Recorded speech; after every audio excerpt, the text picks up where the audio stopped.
you. All right, we're recording. Here we go. Um, all right, so we're talking about de-escalation, how that applies to applied behavior analysis today. Some quick reminders. Let me hide this in case it's floating in front of you guys. There we go. So the first one is if you do unmute at some point and talk about anything, no client information whatsoever is to be shared. That includes initials, certainly not names or any identifying information.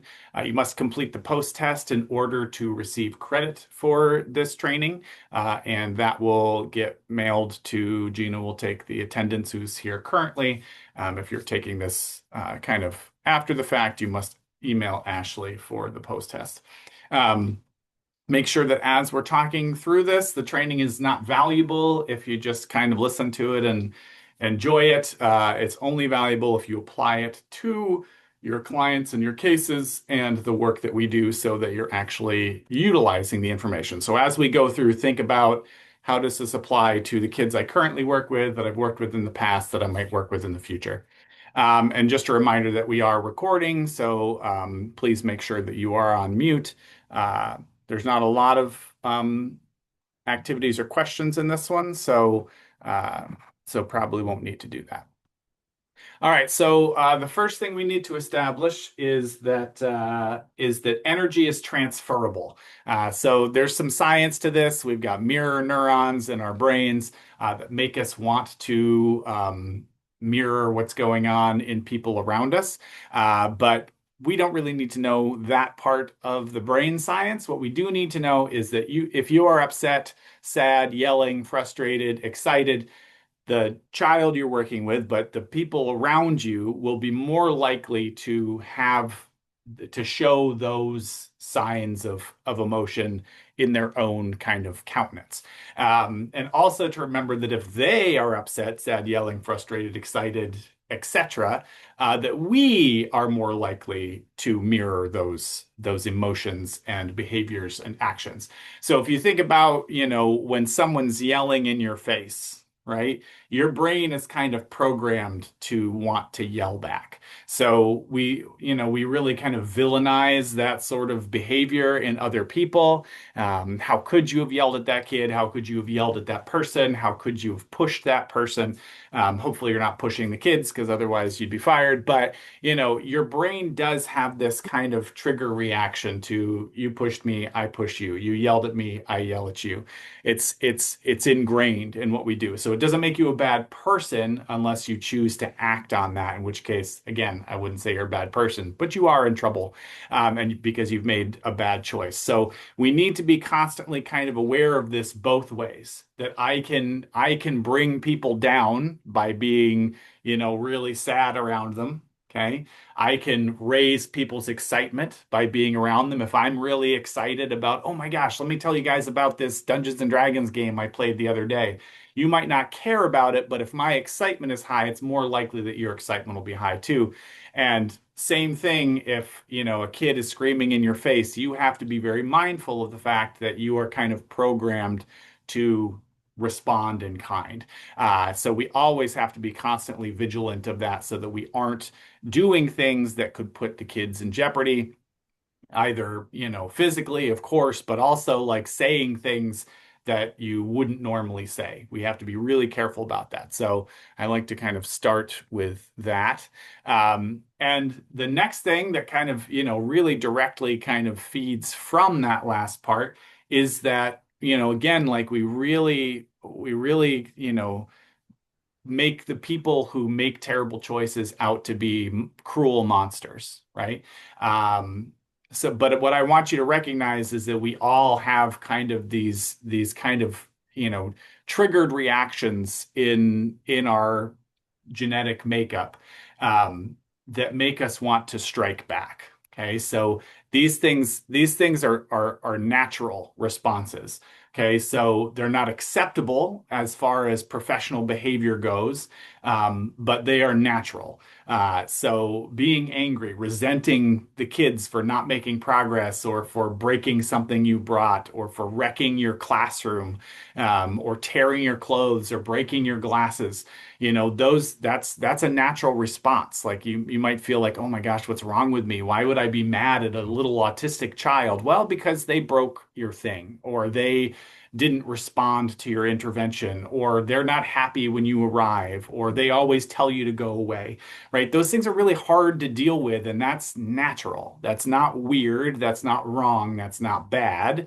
But what you do in response to those feelings, that's when we really have to be careful. So, you might feel rage at work. Counter aggression is the thing we really want to kind of program our minds to kind of combat, kind of ceaselessly, because as much as you think like, well, I would never strike a child, I would never yell at a child, I would never call a child a name. Um, if you stop realizing that you are capable of doing those things, you let your guard down. So you have to understand that we are all capable of these things. So we have to constantly be vigilant to not allow that counter aggression to kind of come out. And counter aggression is just simply when someone aggresses towards us, and that could be something as simple as spitting at us or calling us a name. We are programmed because of all of that genetic kind of makeup and components and long human history of development, to strike back to keep ourselves safe. So do not strike back. Just to make sure, I think I said that several times, but just to be clear, your job is to not do these actions, but to understand that these feelings are natural and they will occur. If you think, well, I've never felt that way, I think you're probably lying, or your self-awareness isn't super great. Um, so just recognizing that these things will bubble up in us, and including dislike of families, of kids, of coworkers, and those are kind of natural feelings. But we need to kind of be on guard, because that's not helpful to anybody. If you dislike the kid you work with, talk to your team. It might be possible to change cases, but we also know that any relationship can be paired or unpaired. So talk to the clinical staff to see how we can kind of do some work on getting that better. Um, so I show this slide, and I talk about this slide in any behavior training that I do kind of out in the community, because I think it is hugely important. And if you like Google the Sims principle, it's not like a scientific, like, the Sims principle is not a scientific thing, but this is based in science. This is just how I like to think of it.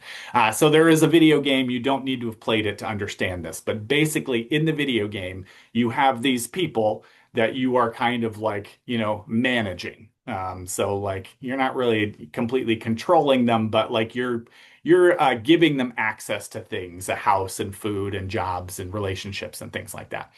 So what you really need to know is, in this game, the people that are walking around, these, simulated, people, these Sims, they have bars over their heads that indicate their needs.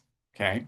And I've always thought that this was like this just absolutely brilliant understanding of behavior. And I'll tell you like what happens. So when their bars get down to red, okay, they will stop doing what they're supposed to be doing. They kind of stop, and they kind of like, look up at the sky and shake their hands and like fake cursey words in Simish, which is the Sim language, come up over their heads. So they start engaging in problem behavior. Okay. So they're not doing what they're wanted to do. They start engaging in problematic, off task, disruptive, whatever you want to label it. They start engaging in problem behavior, okay? Because one of those bars is too low, right? So this is, to me, the most beautiful metaphor for working with humans, right? So we don't have the advantage of having the kids that we work with having physical bars over their heads, unfortunately. That might make it a little bit easier. Okay. But we do have indications of these things. Now, the less verbal ability that a child has, the less indicators they probably have. Okay. So, but you can usually often, maybe not usually, but you can often tell when someone is hungry, when they have to use the bathroom, okay, when, when they're not having fun, when they're bored, when they've been sitting too long. Okay, so these are things we want to keep an eye out for because as these bars get low, they will naturally start engaging in behavior that will get those things, that will make it more likely that those things will occur. And you can imagine kids who have low verbal ability who can't say, like, I'm not having fun, right? Those kids, they'll just start engaging in behavior, didn't even realize their bar was low. Okay, so I'll put some more kind of directly pertinent examples of these bars for us. So movement, right? So humans are supposed to move, right? We're not supposed to sit in a cubicle all day long. We train ourselves to do that. And by the time you get to your 20s or 30s, or it seems like more recently, kids who even in their early teens, they have the movement has kind of been punished out of them. So we are kind of trained to do a lot of sitting, but especially with young kids, movement is valuable. And the research, Gina could of course tell you that there's research that we need to move, even if it's been trained out of us. We are happier when we are our body in motion. So movement is a bar that we want to keep an eye on. Validation, right? So like, yeah, buddy, I get it. Like, yeah, I'd be upset too, um, making them understand that they're not losing their mind, right? They might still have to follow through with it, right? So you might say, look, I know you're upset, but you still need to leave the room. The fire drill's going off. I know it's really loud, so offering that validation can be powerful. Sensory input, right? So like in the field of ABA, we're not all about sensory things, but we recognize that it's a thing. Sometimes you need to be alone. Sometimes you need to be in the dark. Sometimes you need to be squeezed or hugged. And we see this with a lot of our kids, right? So we can see that like when they don't have that input, their problematic behavior goes up, or their target behavior goes down. So we know that that's a bar. Safety, right? So maybe I probably should have put that one up first. But if your safety is threatened, you feel low, you don't feel safe, you feel threatened, you feel caged in, you feel overworked, right? You will engage in behavior to escape from that place. So we're looking at a safety bar, a challenge bar. People want an adequate amount of challenge, which is really difficult, right? Like it seems like some people just want to lay there and do nothing, but they do want some challenge. Other kids want just constant, like this is hard, challenging stuff. So it's a very difficult bar to respond to, but it is one that we want to be aware of. And then last but certainly not least, arguably the most important because it's the one that we have the most control over giving is attention. Okay. So, and we really make like attention seeking, we make it like this, like dastardly word, like, oh, this child is attention seeking. How dare they? But, attention seeking is a thrive behavior. Without attention seeking, kids have a lot of trouble, making relationships, having jobs, having friends, having, romantic relationships, excelling in their family, their community, et cetera, et cetera, et cetera. So we want kids to be attention seeking. We want to provide them attention. They deserve attention. So do you. We all deserve attention. We are all attention seeking. And if you're not, that's really problematic. So we want to encourage kids to be attention seeking. We want to keep those bars filled up.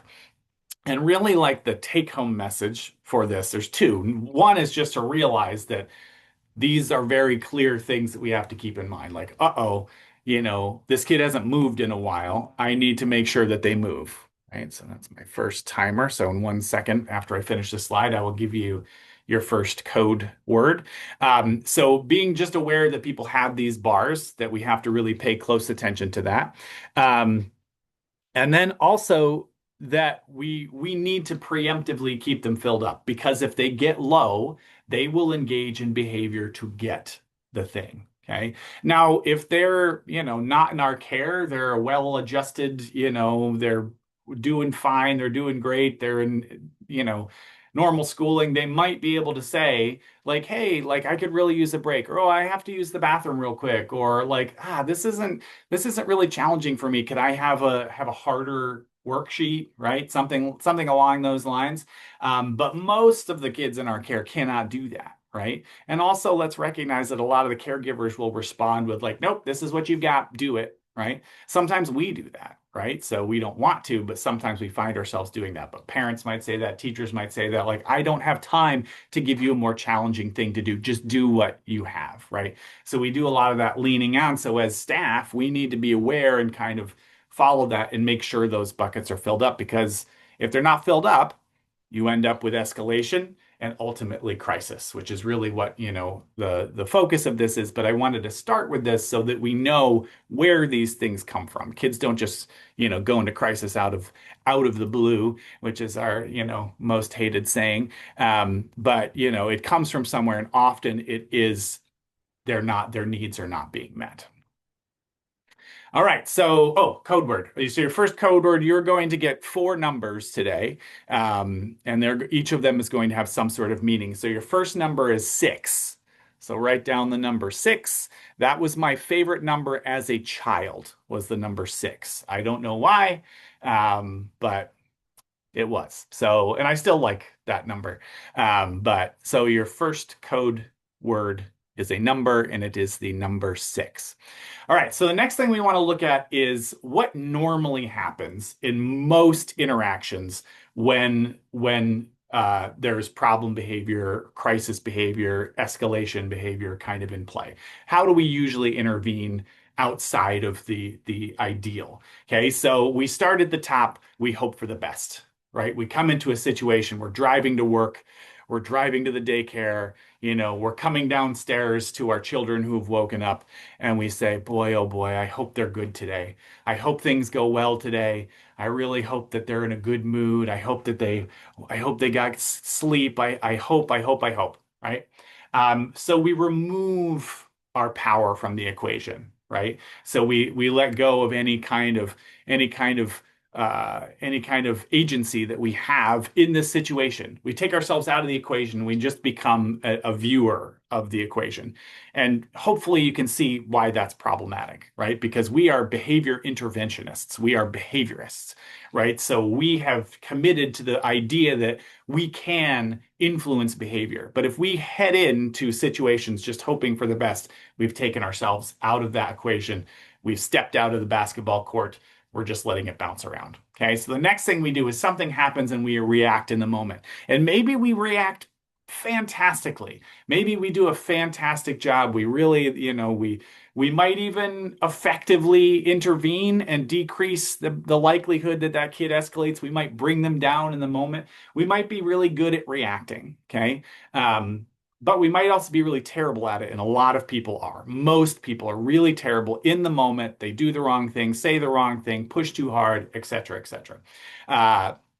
And then finally, we end up resenting the behavior because we were hoping for the best. The best didn't happen. We reacted, and now we're upset. Okay. And why is that so problematic? Because you resent the behavior only for a little while, and pretty quickly, sometimes immediately, you start resenting the humans attached to the behavior. Okay. Oftentimes the kid, but we're pretty good at like, oh, it's an autistic child. How dare we resent them? Or it's a child, period. So who then do we resent? Oftentimes the caregiver. Oh, the parents don't care. The parents don't. The teacher doesn't. And that is sometimes true, right? I totally get that. Okay. But resenting them is not valuable. Or in my case, the go-to resentment is usually myself. I didn't do enough. I didn't fix it. It's not better. It's my fault. Okay. I even have a personality that I call Rob Zentful, which is when I resent myself, those around me, etc.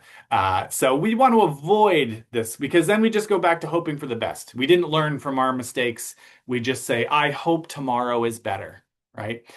So this is the common intervention cycle, but this is not the effective one. What is the effective intervention cycle? And I apologize. Google Slides only allows images to spin in one direction. So this time you're going to have to go counterclockwise, or in Great Britain, widdershins, they call counterclockwise. It's one of my favorite things. You're going to have to go the opposite direction. Just follow the arrows. You probably got it from the beginning. You're like, why is he explaining this? I don't know, because I did. So the first thing you want to do, we start at the top again. We're going to assess what we know. We're not going to go in hoping. We're going to go in knowing. Okay. And sometimes we know very little, right? So say you step into a subway, right? And you're not usually in the city. We don't have subways anywhere in any of the places that I live or work. But say you go to New York City and you step into a subway, right?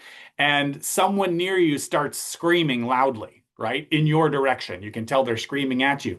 What do you know, right? At that point, all you know is general human behavior. That's still something, though, right? You're still coming in with something. Okay. But in most situations, so this training is for people who want to work with kids, right? This is for our staff. So we know, at least at the very least, maybe we've looked at hopefully we've looked at their treatment plan, we've read their crisis plan, we've had background, the behavior consultant or the supervisor has given us information on this child, okay, or adult. So we're coming in with some information. So what do I know? Okay. What's likely to set off behavior, what's likely to calm behavior, etc. So I come in with that knowledge, right? And then next I use that knowledge to predict and plan, okay? So I'm thinking, okay, based on what I know, what am I going to try today? What do I want to avoid? What do I want to introduce? What do I want to push? What do I want to hold back on, right? So as a team, we're coming up with this really deliberate plan to address behavior. Okay. And then we get there and we execute that plan strategically. Okay. And we try to hold to it as much as possible, which is not always, not always going to work, right? You're like, oh, today I'm going to work with them, at the table for like half an hour because I've really gotten them good. They're really good at sitting at the table. When I'm ready, you walk in the door and mom says, oh, we're going to the park today. And you're like, ugh. Oh no, right? You had a plan, didn't work. Okay, so that does happen. But as best as possible, you want to execute that plan strategically. You want to use it to the best fidelity of what you planned as possible.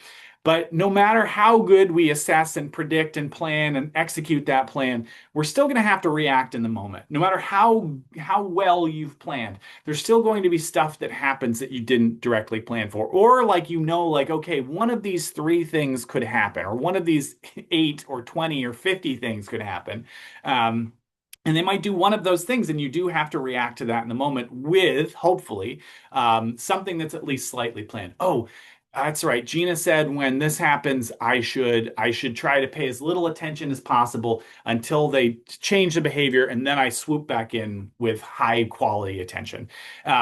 So you should be kind of again following the plan, but sometimes stuff that you've never seen it before, it rears its, maybe not ugly head, but it rears its unknown head, right? Like, oh, I wasn't planning for this. This hasn't happened in 5 years.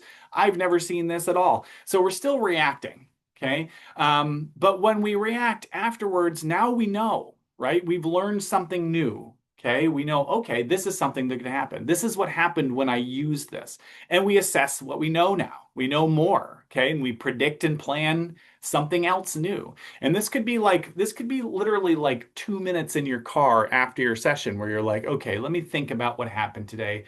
Let me talk to the BC. Let me, just like kind of like you might like, oh, tomorrow I'm gonna let them have a break at 4 minutes instead of 4.5 minutes. It could be something as simple as that, right? It might be something more like, oh, I had no idea that was gonna happen. What the heck do I do? I've got to call the rest of the team. We need a team meeting. So some things are like, oh, I'm gonna change this, just little tweaks. Some things are bigger, but we're following this process. Ooh, there you go. That was the whole reason why it goes Widdershins instead of clockwise is so that I could make the arrows spin. It was worth it, right? Absolutely, it was worth it. You guys are all on mute, so you can't even tell me. All right, so this is just to kind of set our brains kind of in the right spot. Okay, I promise we're talking about de-escalation. Okay, and I'm going to get to the meatier strategies kind of as we go on. But we just want to kind of make sure our brain's in the right spot. We're going to talk about things really in kind of four sections. And so we want to talk about before crisis happens. And you're like, Rom, weren't we just talking about that? Kind of. We are more establishing general kind of behavioral principles. We're going to talk about what happens during escalation and during that peak, during that crisis.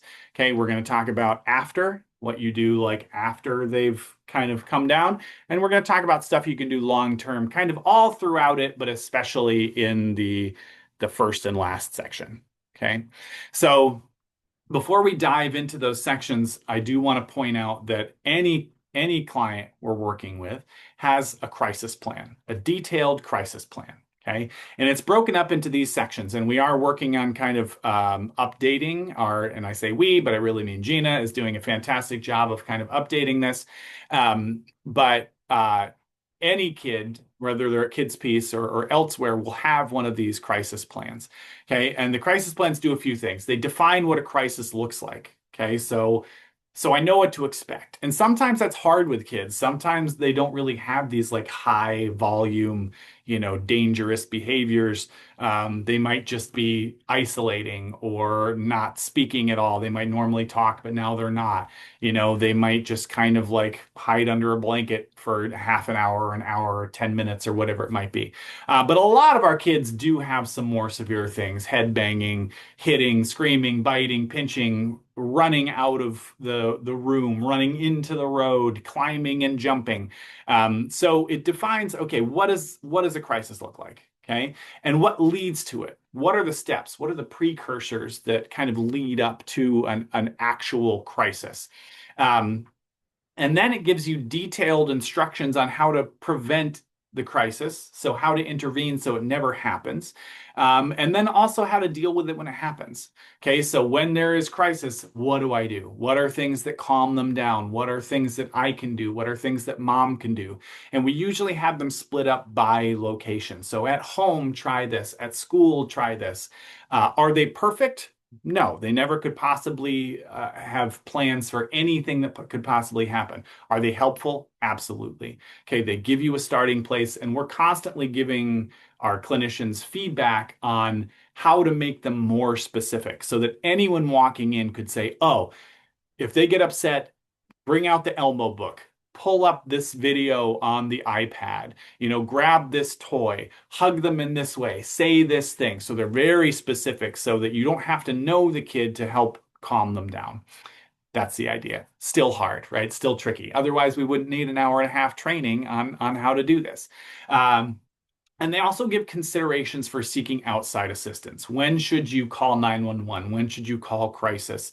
When should you seek the help of additional staff? Things like that. And I really want to kind of, stomp on this last point here. Stomp's not really the right word, but you get what I mean. We really want to be aware of considerations when calling 911. A lot of events have happened in the distant and recent past where the individuals that we serve are not understood. So they might not follow directives like put your hands up, get on the ground, stop moving towards me, etc. So unfortunately, people that we have worked with have been killed because of these things, right? So how do we respond to that? Not helplessly, right? That is always the answer. So we're going to work with them on following directives, okay? Because you need to stop when a police officer says stop, right? So we're going to work on things like that. But in the meantime, if we do call 911, we are going to say, I'm calling in response to an autistic child or an autistic teenager, an autistic adult. They do at times become, they might flail their arms, but it's not aggressive. Force is not needed. Like I need help just, getting them to the hospital, or we need help with this. But, making them aware that this is an autistic individual. They are, they do not hurt others. If they do hurt others, giving kind of guidance on that. But it's one of the most terrifying things in the world because we do know that, our kids are at risk of this. So, but long term, like that's always going to kind of come back to like in the moment, we might have to call 911 and say, operator, they have autism, please respond in this way. But long term, we really want to build up those skills, right? Or never, like kids have to respond to the fire alarm. They just have to, or they could end up burned alive, right? So being really careful about that and really mindful and really, diligent of planning for that. And remembering that it's everyone's job to know the plan, okay, to know it and to be able to use it. So you're not like having the crisis happen and saying, oh my gosh, I know there's a crisis plan. What does it say? And you're like pulling out your tablet and trying to find it as the kid is tearing stuff, throwing stuff, attacking you, whatever it might be, injuring themselves. Okay. Then it's too late, right? It's too late to look up the crisis plan at that point. You just kind of have to use what you know. Okay. So that's why going into any case, even if it's a kid who seems, this kid never is in crisis. They haven't been in crisis in 5 years. Well, today could be the day, right? So being very, very aware of and very understanding of the crisis plan so that you can implement it. So here's the crisis curve. Okay, so this is not a Rob Harvey thing. This is a well-known kind of idea. So it's just I believe that's a bell curve. Looks like a bell. You can correct me if I'm wrong. You don't have to, but so this represents how a crisis typically kind of presents itself. Okay. It usually doesn't just like, go from 0 to 100. Okay. They're usually not just exploding like you know, whatever bomb that is at the top there. Okay. There's some sort of escalation. So they start at this kind of flat line point down there at the bottom left. They start escalating. So they start increasing. They start having those precursor behaviors. They hit full-blown crisis. This is when things are unsafe. Then they start to de-escalate. They don't drop right back to good. They have some kind of drain off. They kind of start, coming down from that height, and then they eventually hit that baseline again. Okay, so we're going to talk about this a lot. We're going to follow the journey of this. We're going to pretend it's a roller coaster. And ooh, we're so happy. Okay, we're starting up the curve. We're still happy. Probably at this point, you're not super happy. Oh boy, now we're terrified. Okay, everything is nothing good at the top, and then we're back down. And then so we're going to follow those steps. How long did that take you, Rob? Longer than I'd like to admit. So I'm not going to talk about it. So let's start before we again, it keeps Rob, it's like you keep like building up to like, oh, we're going to talk about each section. But then you're like, oh, but first, yeah, that's going to keep happening, I think, for maybe one more slide. Maybe this is the last one. So some general strategies that I need you guys to know. Need you to know. Ready? Here we go. Okay. So some things that you always must be mindful of, no matter what. Okay. Okay. So you must protect your face, okay, your neck, and your head in general. Okay. These are the areas that can be damaged the most devastatingly in the quickest manner. Okay. So if this is like very similar to like if an animal attacks you, right? Like what do you do like if you don't know what else to do, okay, and someone is aggressing towards you, okay, or something is coming at you, right? And you don't have any kind of other maneuvers to use, okay? You're protecting your face, neck, and head in general. Okay, so kind of like a duck and cover. Okay, but if a kid is coming at you with some sort of implement, okay, they got a hammer somehow, or they have a steel rod, or they have something, or they're just pummeling with fists, at least cover. Okay, at least cover so that they're not damaging those parts because it's just, it can have irreparable damage in those areas. Okay. At all times, we wear comfortable, supportive shoes. We go back and forth with dress codes at KidsPeace. People land on different places. Can you have open toes? Can you not have open toes? I'm really saying like your shoes need to be comfortable and supportive. Okay. Heels, never an option. You get pushed over like a toppling tower in heels. Okay. You want shoes that are flat on the bottom, preferably with some grip, so that you can stand firm and tall. And Rob's got to move these boxes that I really sillily, that's not a word. It was really silly when I placed those there because you know that I'm going to back up and move back and forth. Okay, so comfortable supportive shoes. Okay, we want to stand with our shoulders about or our feet about shoulders width apart. You can't see my feet, but in this illustration here to the left, you can see kind of what that looks like. And these drawings come from martial arts. That's my second timer there. So let me just get that going again. And after this slide, I will give you my second code word. Okay. So in martial arts, you're taught like a ready stance or defensive stance. We're not in martial arts here. We're not taking anybody down. We're not fighting, but we do want to stay safe. So the best way to stand is in this, shoulders, or shoulders, feet, shoulders length apart so that you are harder to knock down. You are more ready to defend, defensively, not offensively, if necessary. You're making sure your hands are ready. Okay, so if your hands are dug down deep in your pockets, okay, and something comes at your face, it's going to, even if it takes you a split second, that might be the split second that's the difference between your nose breaking and your nose not breaking, you getting a concussion and you not getting a concussion. Okay, all of us have, I'm going to say all of us, maybe not all of us, but I certainly have. Many of us have fallen down when our hands are in our pocket or when our hands are otherwise occupied and you hit your face on something. If you had your hands free, you could have probably stopped yourself at least a little bit better. Okay. So make sure your hands are ready, not like up, right? We're not in combat, right? But your hands are kind of loosely at your side, so that if you were to need to block or to kind of do some sort of maneuver, you'd be able to do so. Okay, so hands kind of ready. And also, like if your arms folder, we're going to talk about a couple reasons why that's problematic as we kind of go along. But it does, again, like your arms are kind of twisted up a little bit there. It's going to take a little bit longer to get them up to protect than if your hands are down at your sides.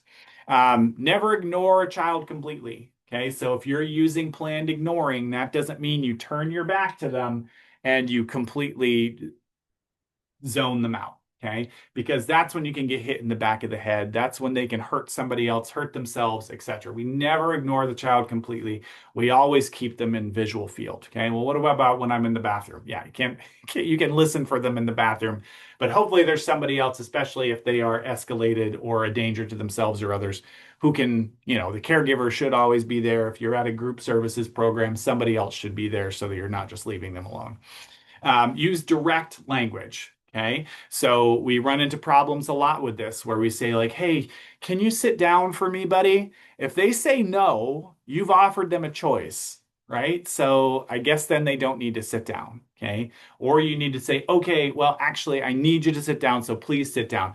But like really, you kind of messed it up there, right? So we do a lot of this like polite language, like, hey, it'd be really nice if you went and grabbed me my pen, right? We want to use direct language, especially in the situations where crisis is potentially possible, so they know exactly what's expected and they don't have like that. They can still opt out, right? Whether you leave it as polite or not, but I'm going to give it more clear, direct, concise language. Okay, so sit down. Okay, go grab your tablet, whatever it might be, something real kind of quick and to the point. And then finally, I'm calling in a superhero to help me with this. That's not Superman noise. Superman's coming in to remind us with his laser eyes not to take behavior personally. Okay, so it's really hard, really hard. We go all the way back to the beginning. It's almost impossible to not take this stuff. Oh my God, I've worked with this kid for weeks, months, years. I've known this kid for so long. I've worked so hard. I spend my own money to bring snacks, whatever it might be, right? We've got all this stuff in our head. And when they hit us, break our stuff, ruin the room, show, regression, it's almost impossible not to begin to feel, some resentment towards that, which is, those feelings of kind of taking that behavior personally, but it's not personal, right? Like they're trying to get their needs met. Remember those bars. They have problem behavior because their needs aren't being met. So do your best not to take it personally. Don't sit with it. Don't carry it around. Your second number you need to know is the number 19. That is my favorite number now, and that's Stephen King's fault. But 19 is a prime number. It's just like a number of power in the Stephen King universe. So second number you need to know out of four is 19. Okay, so now here we are. Now we're going to start talking about things in those steps that we mentioned before. So we start with prevention. Okay, so this is a really important one. Okay, so our priority in this step is teaching and skill building. That's what we do. Okay, whether it's group services, individual services, whether you're a BCBA or a BHT or an RBT or whatever you might be. Your priority, that's what we're doing, is teaching and skill building. We're taking the kids and we're building things up. Even if you're going in because they have all this explosive behavior, ultimately you're going to fix that by teaching replacement behaviors, okay? Hopefully functionally equivalent, but that's the priority in this stage, okay? Secondary is awareness and planning, okay? So going back to that intervention cycle, awareness that crises could happen, that escalation could happen. What am I going to do to prevent that from happening? And what's my plan should things happen? And I'm going to avoid total avoidance. That's a funnily worded, Rob, like sillily. This is just Rob's words are off today. But I'm going to avoid total avoidance, okay, and walking on eggshells. So we're again like talking about that kid who, we can't get outside during a fire drill, or won't stop when a police officer shouts for them to stop, or won't eat their food when their parent asks them to, or whatever it might be. Okay, is not completing expectations. We could very easily kind of try to create a world where they're never experiencing any kind of discomfort, but it's not realistic and it's not long term. It will not work. Okay, so even though they might never have crises, if pad the world around them and make sure there's never anything slightly aversive, that's not long term going to help them. So that's really the thing we want to avoid. Okay, this is where you want to be most of the time. This is your kind of default teaching state. Okay, so this is really, some kids you can have them here almost all the time, but not everybody. So what are some interventions we're using? And this is, I really enjoy this graphic here. Okay, so best problem behavior, one that never happens. Okay, so now again, remember this last slide. I'll go back to it just to remind you, like, you could very easily say, oh, this is Rob saying, like, make sure you never do anything that might make them upset, right? That's not what I'm saying. It's a fine line here. You're doing that very strategically. Okay, so the first thing we're doing is determining function. Until we know, then we don't know what bar is the problem. Okay, so remember those Sims bars. Okay, so if I have no idea, are they hungry? Are they tired? Are they bored? Do they need to move? Do they need attention? If I have no idea which bar is low, then it's going to be really hard for me to prevent in the future or to determine what skill to teach. If I don't know what they need to ask for, I can't teach them what to ask for. Okay, so that's one of our, that's why we do a functional behavior assessment. That's why we do sometimes some analysis of behaviors, so we can figure out what that function is, so that then we can design behaviors to address that directly. Determining precursor behaviors. Okay, so what are the things that happen prior to major escalation? Okay, when they start tapping their foot, that means they're getting upset. When they start, when they start stomping, or they start slapping the desk, or they start, twirling their pencil. It could be anything, right? They start engaging in some sort of like repetitive, verbalization. It could really be anything at all, right? So we're really being mindful of those things, and knowing that, okay, this is the time for me to intervene. Okay, so that I can keep them calm and keeping those bars filled. I put those together, but those really should be separate, because they are so important. So thinking like, okay, this kid starts hitting when they get hungry, so let's kind of make sure that they're fed at regular intervals, right? Let's not wait until they're starving to get, to make sure food is available. Let's keep some sort of snacks on hand. Again, working with the team because some kids would eat and eat and eat, and that's a problem too. But keeping those bars filled, keeping their attention topped off, giving them some non-contingent attention, right? Making sure that attention is being delivered frequently. So all these things so that those bars don't get into the red. And I'll recognize, like, I'll go back. I didn't mention this before, but I'll recognize that some kids, like, their tank is really like, they're like in a golf cart instead of like a tractor trailer, so like they drain their attention tank like almost immediately. So you've got to fill and fill and fill and fill basically constantly. Okay. Now, over time, we want to stretch those fuel tanks, right? Like we want them to be able to go longer without constant attention. But that's long term, right? We're talking about right now, if this kid doesn't get attention, they start hitting. Okay, this isn't the time to stretch right now. This is the time to make sure that bar is topped off so that they're not going to hit. Functional communication training, really like getting them communicating more effectively so that they can get their needs is going to decrease problem behavior across the board, right? So that is one of our biggest, that probably should have been the first one.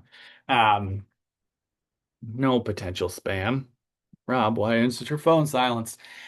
So lots of communication training, getting that communication built up. Accepting no. So these protocols that we use, okay, so kids need to be able to accept no so that they don't eventually have problem behavior. So doing programs like that.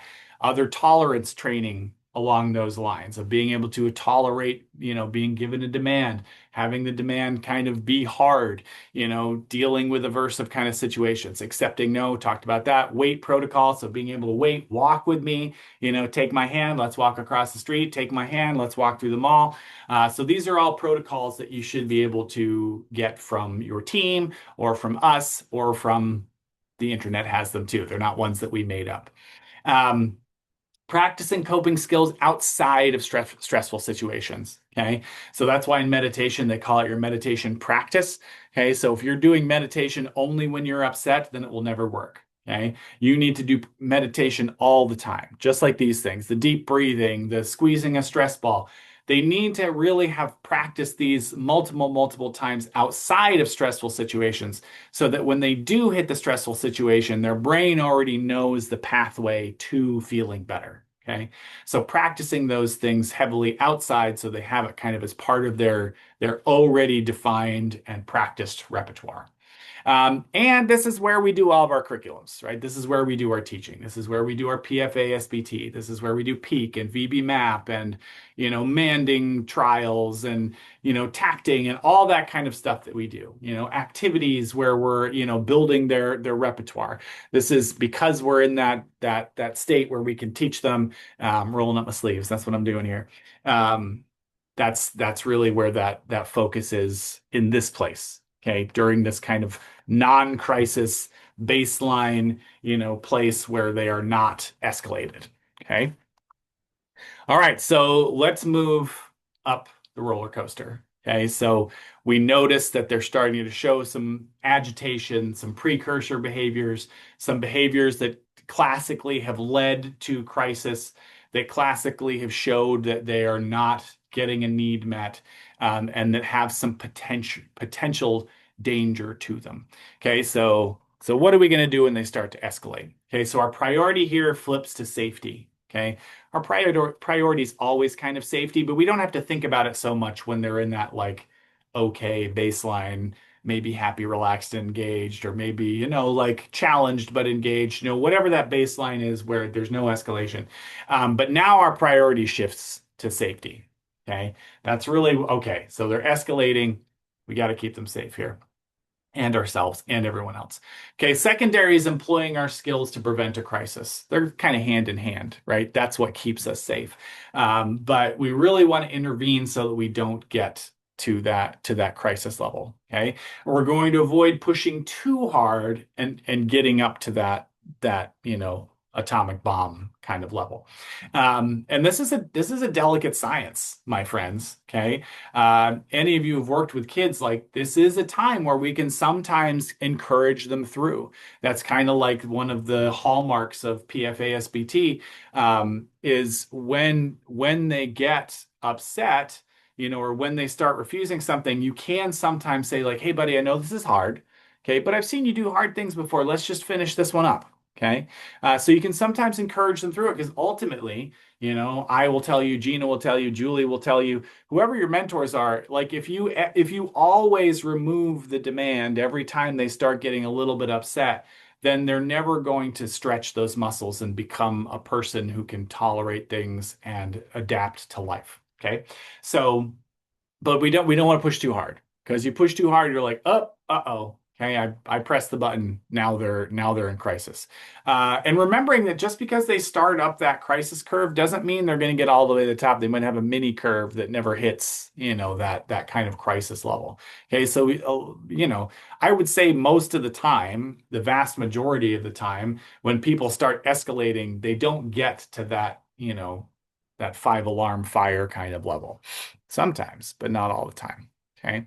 So, what are some interventions that we can use in this stage? Okay. So, we talked again about precursor behaviors. So, if we really have that close eye on behavior, then we should be able to intervene before it becomes a huge, explosion. Okay, so not waiting for the crisis to step in, not waiting for the crisis to use the crisis plan, but recognizing that those interventions start earlier. Okay, providing the input they need to come down. So that's in the crisis plan in most cases, but sometimes it's, uh-oh, I forgot what it was, or oh, that doesn't work anymore, hasn't been updated. Okay, but knowing like, okay, what calms the kid?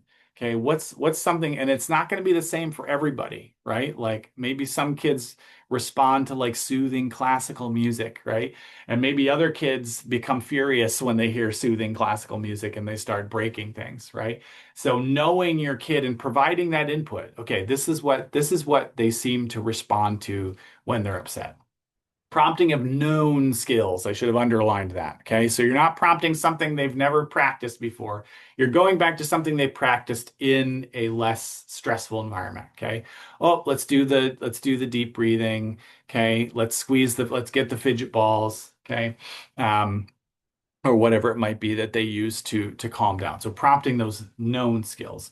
Okay, redirection to other activities, right? So, like, oh, this isn't working, this is upsetting them. Let's flip to something else. Like, oh, buddy, look at that over there. That's let's go play with that. Okay, sometimes in that kind of moves down, kind of coincides with distraction, which is down a couple bullets.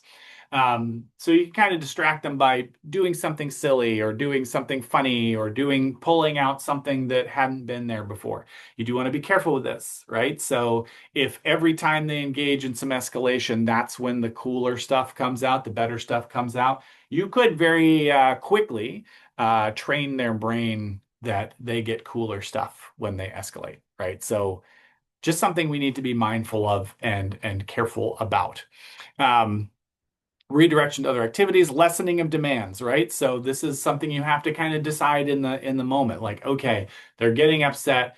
I wanted them to do five more. Let's have them do one more instead. Okay, you're saying that kind of in your head. You're changing the difficulty. I wanted them to do this multiplication problem. That's an academic example, but we'll go with it just because it's what's in my brain. I want them to do multiplication. Let's just have them do an addition instead. Okay. I want them to do long division.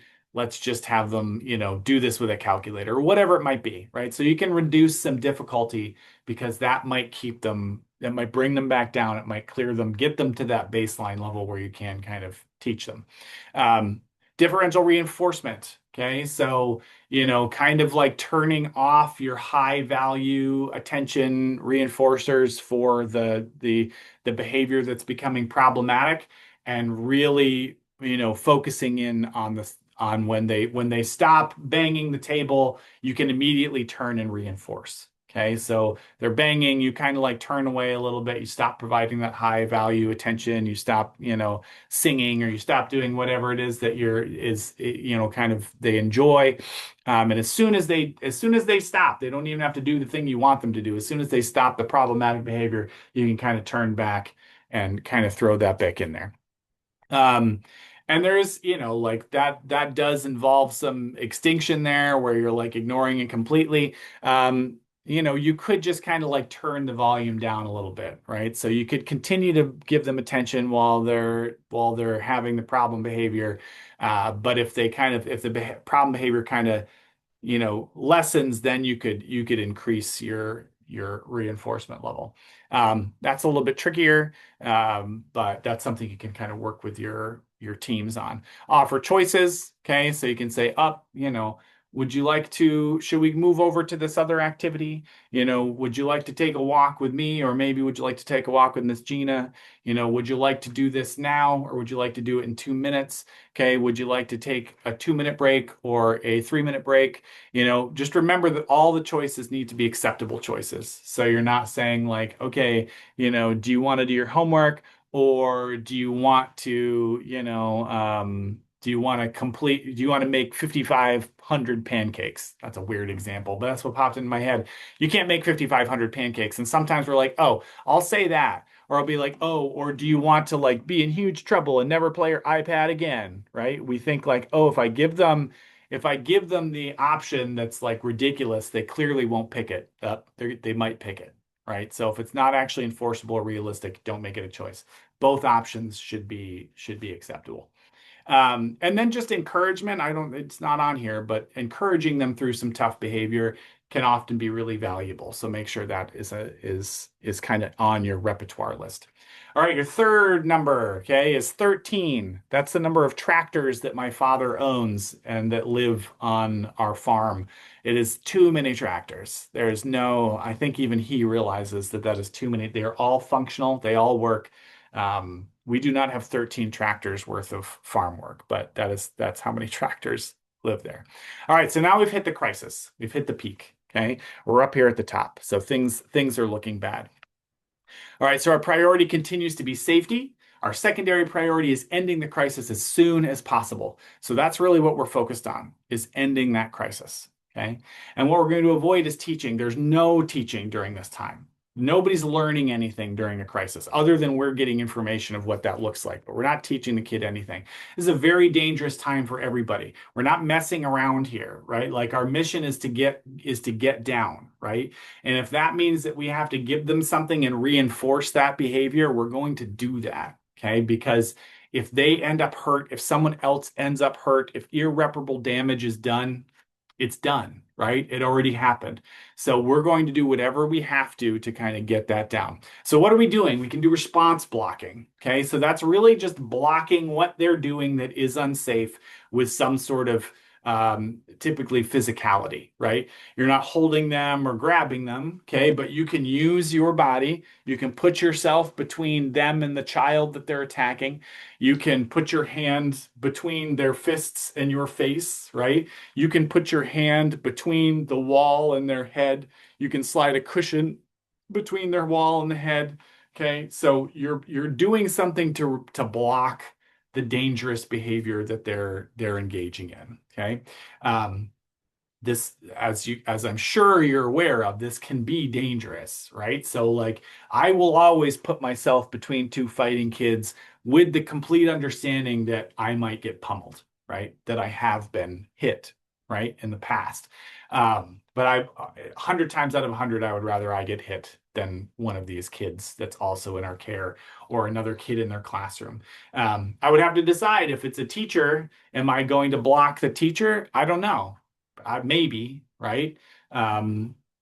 Maybe. That would have to be a decision that you would make. Removing dangerous objects are things that make the area unsafe, right? So, if there's a paperweight or scissors or a baseball bat or, a knife or a sharpened pencil or a rock, right? The list is endless, right? Like there are so many things that are potentially dangerous. Could be chairs, could be, staples, could be all kinds of things, right? So when the kid starts to escalate, we want to proactively kind of make sure those things are out of reach, out of access. Back off, right? So you can kind of back up. Sometimes they're upset because you are so close, right? But backing off, in PFA SBT, which is not this training, but that backing off really signals like that relinquishing of demands, right? So sometimes that'll help. and have it clearing a classroom, clearing whoever's there, because the more people are there, the more people that have the chance to get hurt, the more people there are that have the chance to say the wrong thing that will escalate the child even further. Um, Intervening from the safe zone. Okay, so like if you guys, so like if I'm here and you're upset, right? That is not the safe zone. That's like the stupid zone, right? The unsafe zone, the danger zone, right? So I want to be, and I also don't want to be so far away that I'm like shouting to you because that, if now maybe in crisis I'd need to be back there, but if possible, I want to be close enough that I can intervene effectively, that I'm not signaling, that I'm terrified, but also not too close where I'm in punching range. Okay. Use a calm tone, right? So remember those mirror neurons. So if I speak in a calm, even tone, it's likely that their voice will kind of follow mine. I still don't exactly understand why that happens. It must be those mirror neurons, but it works not 100 times out of 100, but it works pretty frequently. Simple, firm directives. Okay, sit. Okay, let go. Right, back up. Okay, so things that are really clear and quick to understand, as opposed to like, hey, buddy, I really need you to, no, no, no, no, no, that's not all this like, word soup that we spit out when things go down. Okay, we got to be careful with that. Okay, simple, firm directives. Know where help is. Okay, so who can back me up if needed? If there's nobody, I might be in trouble. Okay, but knowing where's the teacher, where's the behavior consultant, where's the other BHT, where's the other staff, where's mom, whoever it might be. Okay, and manage your counter aggression at all times. Understand that it's bubbling, it's in there, right? You might be really good at keeping it down, but it is in there. So making sure that that doesn't bubble up because you might, you know slap, push, yell, okay, belittle, whatever it might be. Okay, and things that we do not do. Okay, so tell them what they're doing wrong. Okay, that's almost never helpful, right? So imagine, you're talking to your spouse or loved one, and they're messing up. They're saying stuff they shouldn't, and you're like, hey, you know, you're really saying unnice things to me. It wouldn't really go well for you, right? They know what they're doing. Okay. So kids might not be like, they might not have chosen to do it, but reminding them of what they're doing wrong isn't going to be helpful. Or reminding them of the consequences. Oh, you just lost your stars. Oh, you just lost your candy. Oh, you just lost gym. Oh, so it might feel like you're doing something valuable there, but you're likely making the crisis last longer instead of lesser, okay, which is the opposite of what we want to do. We want less crisis. Okay, so reminding them what they're doing wrong. They might be incurring additional, punishment related consequences, but reminding them during crisis is not the time. Yelling at them, raising your voice, unless it's to stop a behavior. They're running towards the road and you're not close enough to stop them, and you say, "Hey, stop!" Right? And they might stop. I would do that. But like yelling at a kid in their face, never acceptable. Giving advice. Here's what you need to do. You need to calm down. You need to stop that. Okay. Advice, no. Okay. You need to take deep breaths.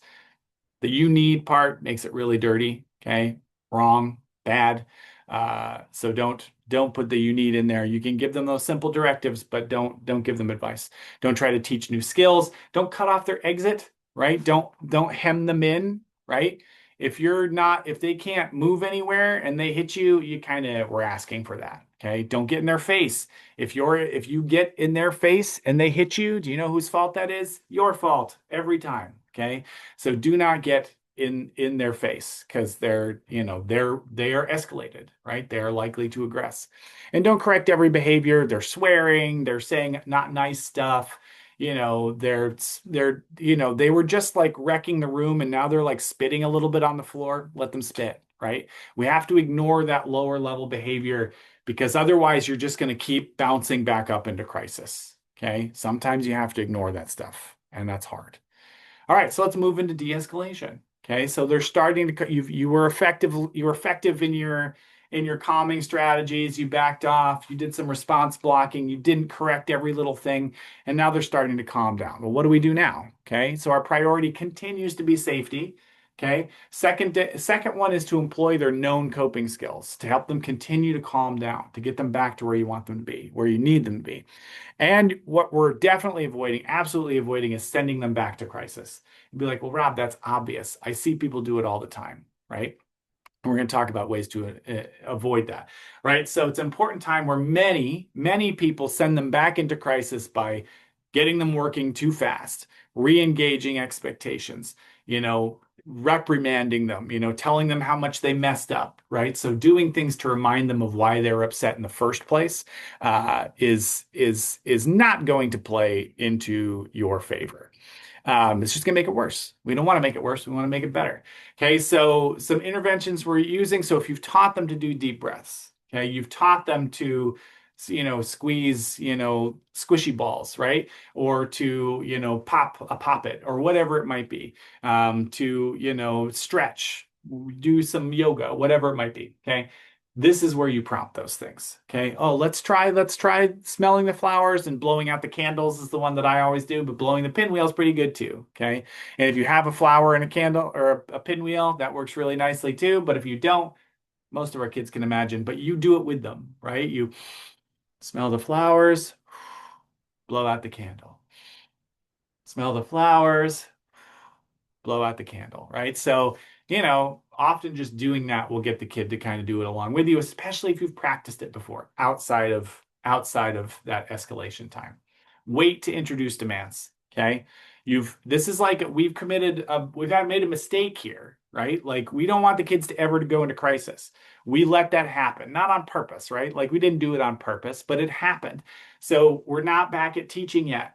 Dear friends, like we allowed crisis to happen. We're not introducing demands yet. Okay. We can plan to ignore some of those behavior spikes. Again, they start cursing, they do a little bit of spitting, they're like, kicking the wall a little bit, or, they're like slapping your leg, like in a kind of gentle, like non-dangerous manner, right? We can ignore those things. Because again, if you go right back into overcorrection or just correction, you could send them right back up into crisis. And that is our absolute, safety is our priority. Nobody's safe during crisis. So you have to be careful about that kind of, nitpicking. Be like, Rob, it's not nitpicking. They can't just be spitting. In this case, maybe they can be. Differential reinforcement's always on our plate, right? So, like looking for the things we can praise and stepping back the amounts of attention for so when those behavior spikes happen, just kind of pulling back, withdrawing. You don't have to like praise them for it. Okay. You might, right? Like if it's a better behavior than what they were doing, and you're like, I'm so glad right now that you're spitting instead of hitting me. Okay, it's kind of gross, right? But like it's way better than hitting. Thank you so much for telling me you're still a little bit upset. Okay. Maybe not the gross part, right? But you're kind of using that lever on when you deliver the better attention and when you kind of pull back on the attention. Okay. And offer choices. So this is where you could say, like, I can see you're still a little bit upset. Would you like to do some breathing with me? Or would you like to sing a song? Would you like to lay down? Okay. So we're figuring out what it is, giving them some agency in that. And trying to minimize environmental stressors. If you can remove loud sounds, if you can remove harsh lighting, if you can remove things that might potentially set them off or make it harder for them to calm down, you can minimize that. Now, if you're in a classroom and there's 20 kids in there and you know that the lights off calms them down, but the other kids don't like when the lights are off, or they're trying to do a lesson, well, then you can't really turn the lights off. Now, could you take them somewhere else? Maybe, right? Maybe not. Okay, so those are things you have to consider. You can't just say, well, for my kid, lights off is best, right? So just something to kind of keep in mind. All right, we've effectively, they escalated, they hit crisis, crud, we let that happen, but we started bringing them down, and now they're back in the flatland. Okay, they're back in, baseline, happy, relaxed, and engaged, teaching zone, whatever you want to call it, but we've gotten to post-crisis. Okay. So our priority here is to maintain that calm. Okay. We recognize that we let this happen. We let them kind of peak out.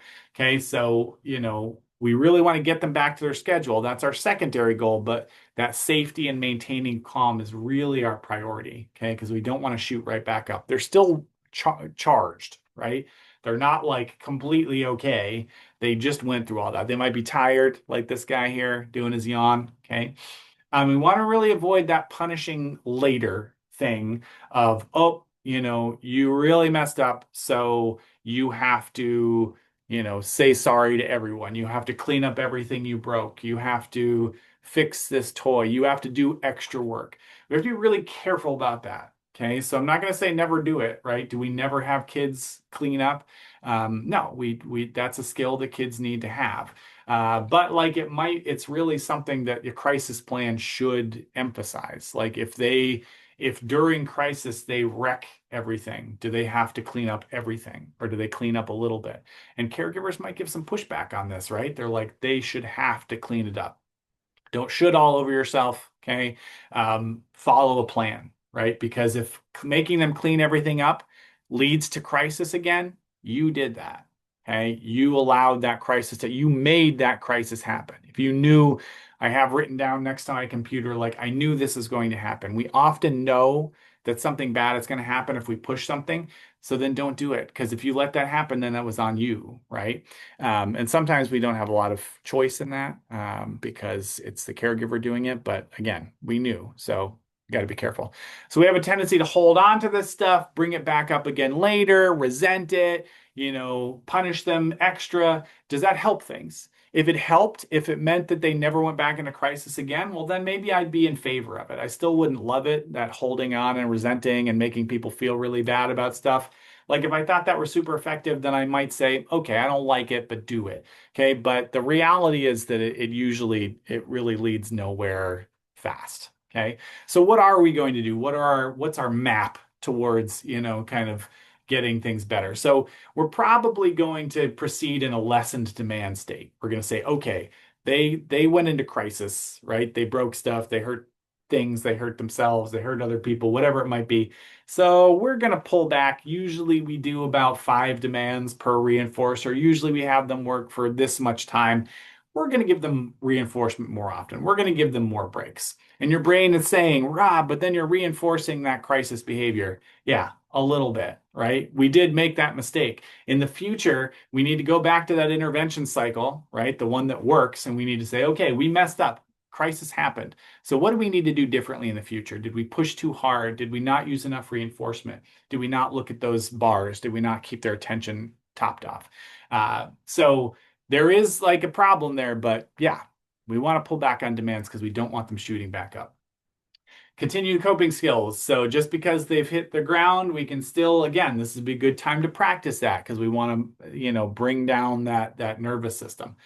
Follow the transition plan, which very specifically says, okay, continue, check those. They have at the end of the crisis plan, there's a transition plan. And that transition plan denotes how we're going to return them to kind of business as usual. Okay. For some kids, you can timeline and debrief. Okay, let's talk about what happened. Okay. So for like our group services kids or for, kids who have kind of more verbal skills, you might be able to talk them through, okay, like, why did you get upset? Like, what was bothering you? What did you need? Like, oh, do you remember, like, what do you think, how do you think mom felt when you broke the flower vase, carefully, right? Like if you might have to do this the next day, you might have to do it an hour later, it really depends. Got to know the kid. Okay. But if you think like bringing up that flower vase is going to send them back into crisis, then don't do it. Maybe you didn't know. Okay. But that's why I say for some kids, it's not going to work for a lot of our kids because they don't have like the verbal ability to kind of talk through past events. Monitored for signs that things are back to happy, relaxed, and engaged. Okay. Or at least like, happy and content and engaged so that you can kind of start moving back to business as usual. You might not get there today, but if you've got a 6-hour session and this happened at the beginning, you might conceivably, by a little while after that, you might get to a time where you can go back to business as usual. Okay. Like, okay, let's go back to our typical reinforcement system. It might be the next day. It might be 2 days later.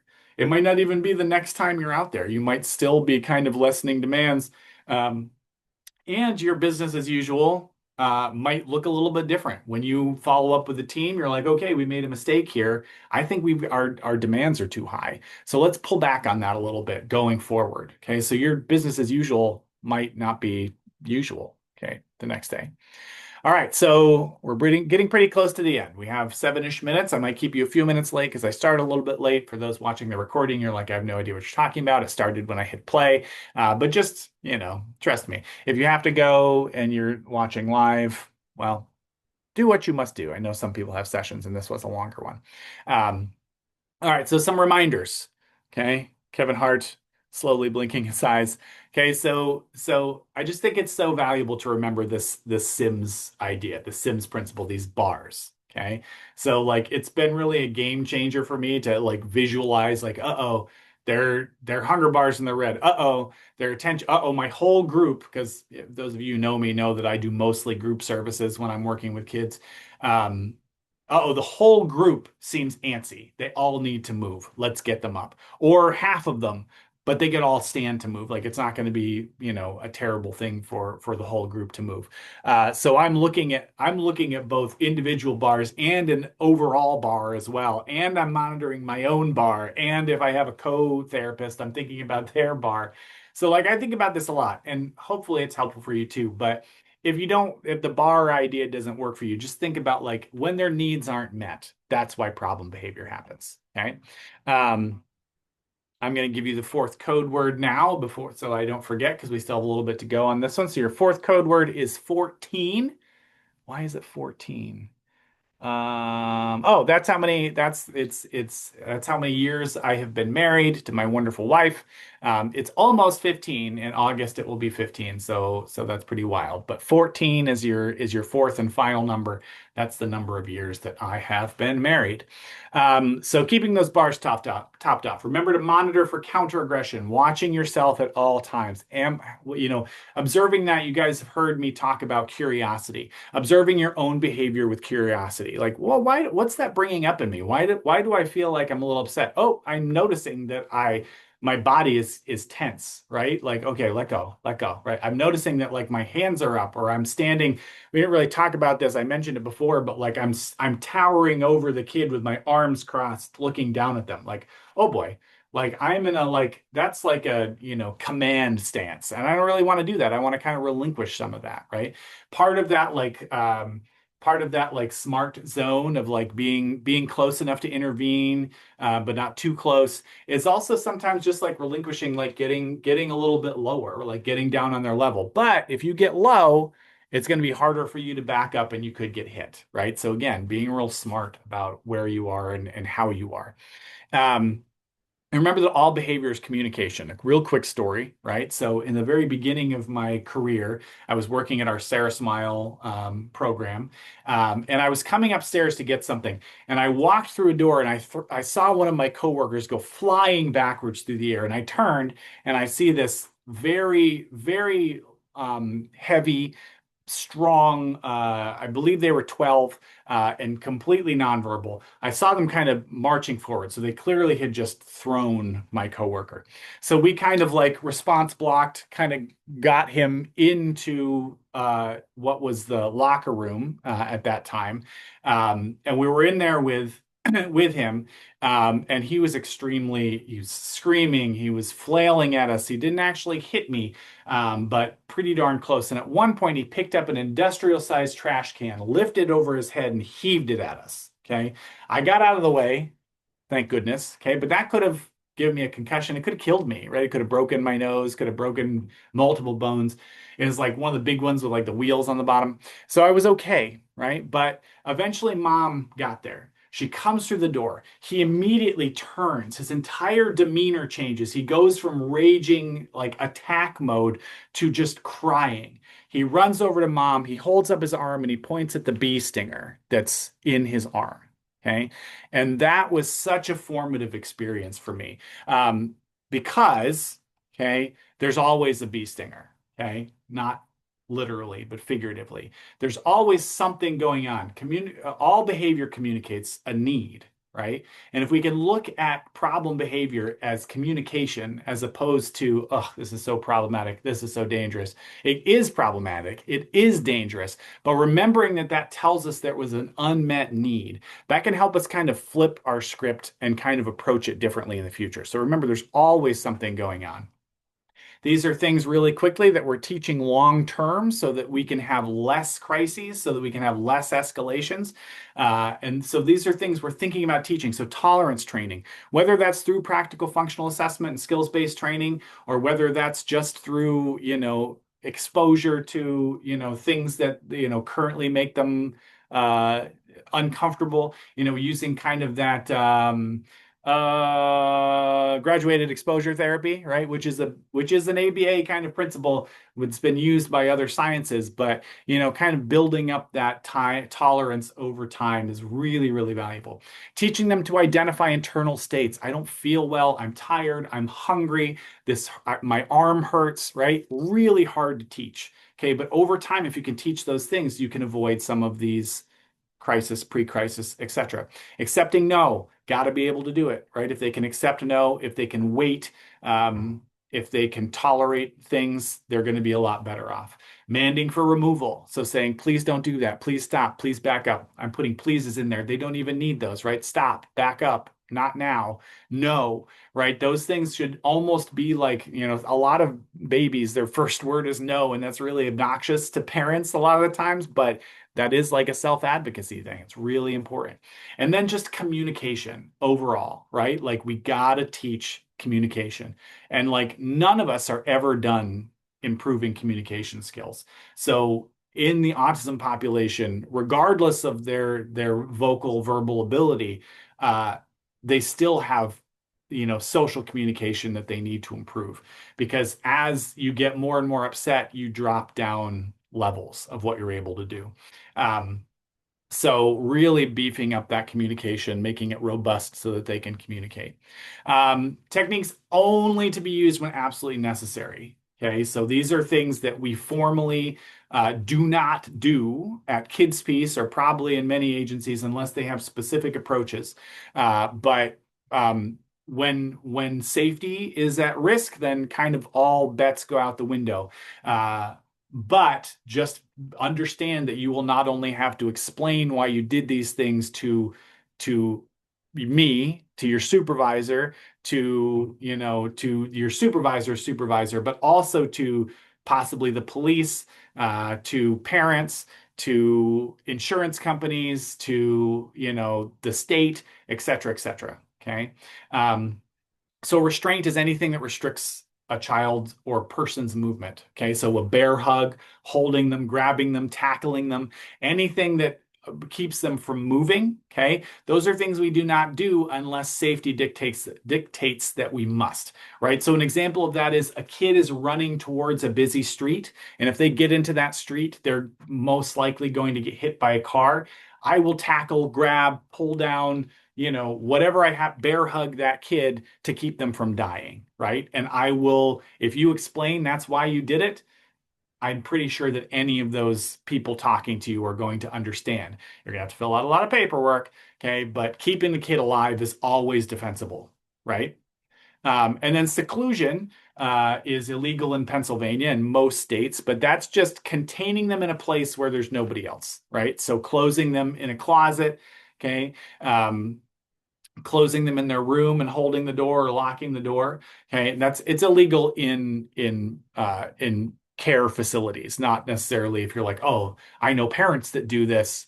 They can do that, right? But as far as like professionally, we are not able to do that. Okay, but if the kid is a terrible danger, and if you close yourself in the room with them, and they're going to potentially maim or kill you, and you're kind of like holding the door and they're on the other side trying to batter their way through. Do I love that idea? No. If it's the only way to keep yourself from being injured terribly, okay. But now if they're no longer on the other side of the room and you hear them in the room and they're doing stuff, they could be doing something that's potentially dangerous and or lethal to themselves. So at that point, you would need to open the door. this should be something that almost never happens. And if they are at that level, you should be seeking other help, calling 911, etc. But so these are the things that we officially do not do unless like safety is absolutely um, at jeopardy. I believe this is our last slide. Yep. So just another reminder that avoiding the presence of aversive situations and things that lead to crisis, that kind of walking on eggshells, tiptoeing around behavior. Over time, our job is to expand that level of tolerance that they can show. Okay. So it is not a long-term kind of goal to just never make them upset. Okay.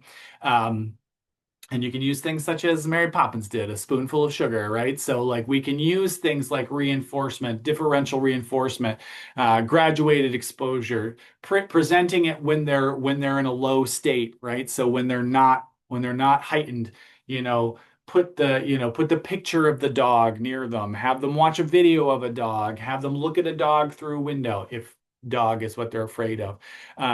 If you know, so like we know how to do that in applied behavior analysis, and we owe it to our kids to make them able to do hard things. Okay. It's really a profound need in many people, including ourselves. We must do hard things or else we're not going to be successful. Hopefully this was helpful to you guys. I can send out the resources. There is a MyODP training on de-escalation that you could take additionally. There's a How to ABA really quick episode on this that talks about some things you can use. And then we also have some really solid articles here. Thank you all for watching and attending. Remember to do that post test and have a great day.